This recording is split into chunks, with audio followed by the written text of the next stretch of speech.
When you picture a case at the World Court, you're probably thinking of these huge, dramatic speeches, right?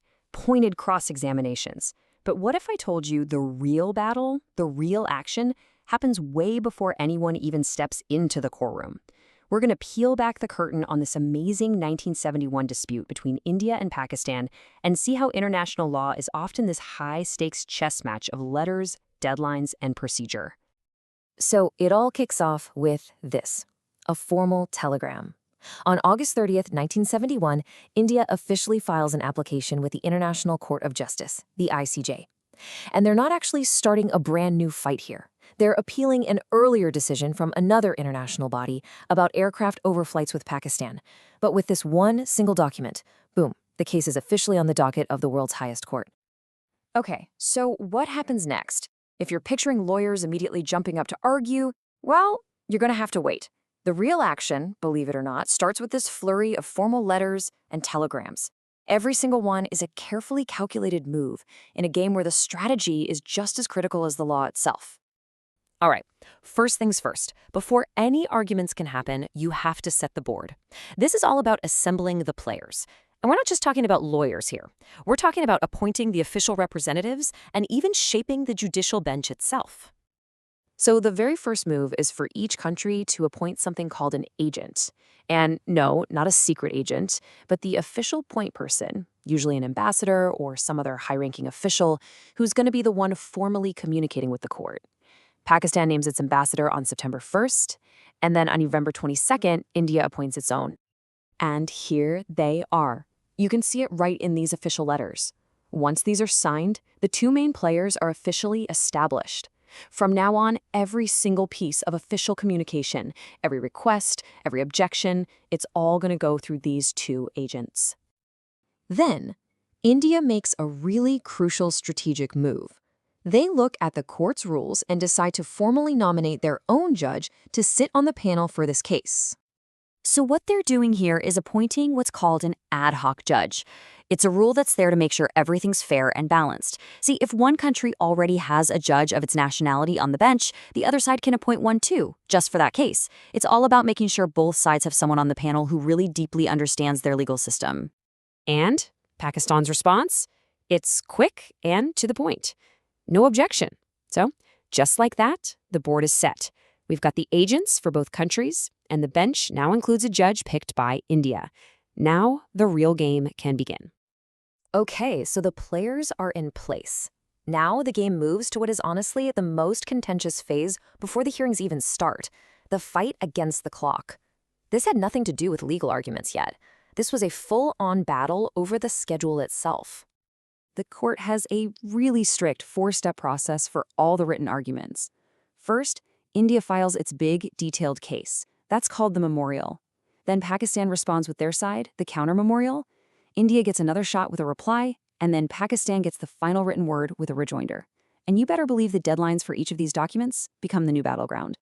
So after Pakistan files its big response, the court sets the clock for India's next move, their reply. The deadline? March 30th, 1972. I mean, that's only 1 month away, and India immediately flags this, saying, hey, this might not be enough time. And this is where you can really see the conflict simmering under all that formal language. On one side, you have India making a pretty practical argument for an extension. This thing is long, it has to get to Delhi, it has to be reviewed by all these authorities, it just takes time. But Pakistan, they see it completely differently. They are strongly opposed. They call it a dilatory tactic. Basically, they're accusing India of stalling. For them, every single day of delay is a problem. And this quote right here, it gets right to the heart of the matter. Pakistan isn't just arguing about some dates on a calendar. They're saying this delay is causing them, and I'm quoting here, considerable inconvenience and hardship. All of a sudden, this procedural back and forth is tied to real, tangible, real-world consequences.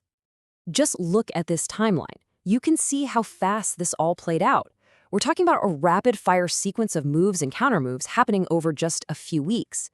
India raises the issue, they formally ask for more time, Pakistan objects like crazy, and then finally the court steps in. And what does it do? It splits the difference. It doesn't give India the full extension they wanted, but it does grant them a bit more time, moving the deadline to April 17th. It's a classic compromise from the court. So you'd think, right? that after all the written arguments are in, they'd be done with these procedural fights. Nope. There is one last battle to be fought. They still have to agree on a date for the oral hearings. When they finally get to argue the case in person. Pakistan, for its part, is really eager to get this show on the road. They push for the hearings to start as soon as possible, suggesting May 10th. And again, they bring up that ongoing inconvenience and hardship as the reason for the urgency. They just want this thing resolved. But then India throws a real curveball into the legal timeline. They ask for the hearings to be delayed until after some really important summit talks between the leaders of both countries, which were scheduled for the end of June. And this is just a fascinating moment, right? You're seeing real-world geopolitics crash right into the court's calendar. So what does the court do? Well, you guessed it. It splits the difference. Again.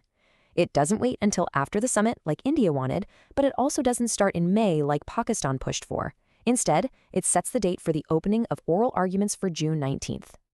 Okay, so after all that, what does this whole meticulous, tense, procedural chess match actually tell us about how international justice works? I mean, what's the big takeaway from all these letters and deadlines? Well, what we've seen is that procedure is never just procedure. It's a tool. It's a weapon for strategy and control. Pakistan was pushing for speed, right? They wanted to resolve that hardship from the suspended flights as fast as possible. Meanwhile, India was pushing for delay, maybe hoping that the upcoming diplomatic talks could make the whole court case kind of go away. And we also see that the court isn't just a passive referee here. It's actively managing the pace of justice, constantly trying to balance the legal arguments with the huge political realities happening right outside its doors. At the end of the day, this whole paper trail leaves us with a really interesting question. In a world where nations can use procedure as a strategic tool, what even is justice on the world stage? Is it just about the final verdict? Or is it also about the fairness and the balance of the incredibly complex game you have to play just to get there? What this case shows us is that in international law, the journey to the courtroom isn't just a warm-up for the main event. A lot of the time, the journey is the main event.